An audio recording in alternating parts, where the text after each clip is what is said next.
the peach fuzz. If you like beer, you should try it. It's really tasty. Get a splash of OJ in it. It's like a fruit salad. Okay, guys. Hey, there it is. I'm excited your next comic's here. He's newer to the stage, and he's been a lot of fun so far. So please give it up big and loud for Timothy McHatton.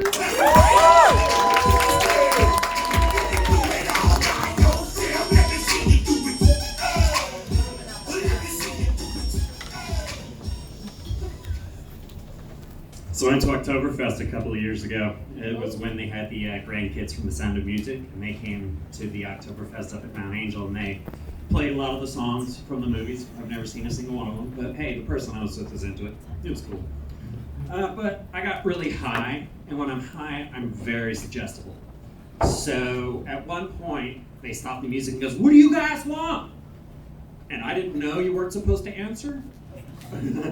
So I just went, "Play some fucking metal." You ever had 400 Germans look at you once time? I was like, "What? Rammstein?" My buddy plays disc golf. I don't know what disc golf is, but I understand the mechanics of it. It's like golf, but with frisbees. So he had like a tournament, and he was telling me about it. He's like, "It's over near the death camp." And I went, "What?" "Dude, I'm super metal. I've never heard of a death camp. Like, where's that?" And he's like, "It's a camp for the people who have hard hearing." "Oh, you meant death camp." Still interested.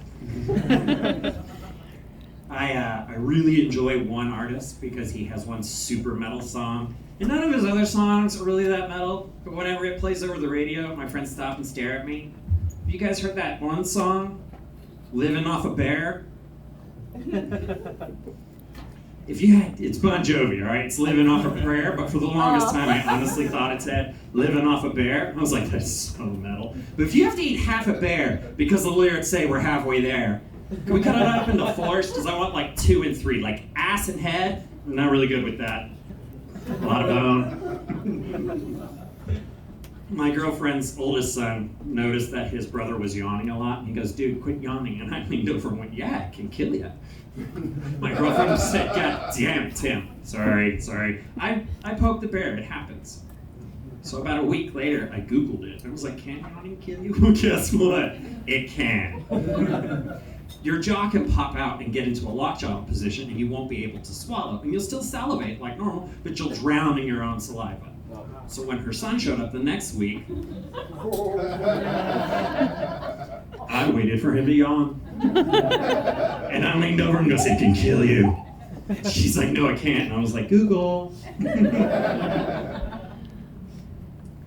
was driving the other day downtown Salem. I saw a dude with a big ass beard. It was like this long, and I leaned out the window and I went, "Epic beard!" He goes, "I can't shave!"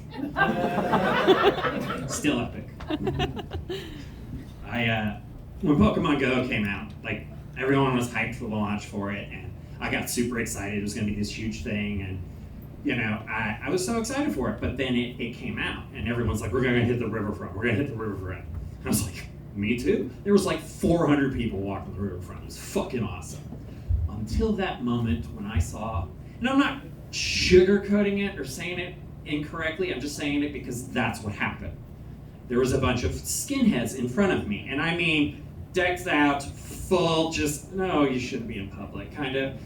And I noticed behind me was like 6 big-ass black guys, and I was like, "Oh, fuck! I just want to find this Pikachu." And I heard the skinhead go, "Where is it?" And the black guy's like, "It's over there!"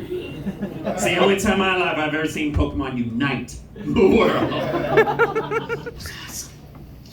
So I'm not from around here. I'm actually from Kentucky. Woo! Shut up, baby, I know it.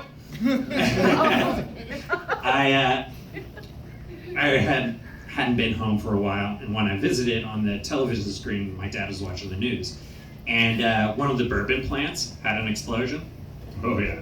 One of their vats detonated. I don't mean like, I mean detonated. It blew a hole in the factory. The surrounding area was on fire. All the forest was on fire. The water in the lake next to it was on fire. I was like, "Oh fuck." And he wasn't even paying attention to the channel. I was like, "Dude, did you see how the fire is everywhere?" And he's like, "Meh." And then it's like a helicopter view. And so they spin around, and there's this tiny white square. It's got this little ant line. And I'm like, I don't know what that is. What is that? He's like, oh, that's where they're scooping the fish out, and they're just handing people bourbon-cooked fish and using that money to pay for the fire that's going on right now. Thanks, guys. My name's Tim.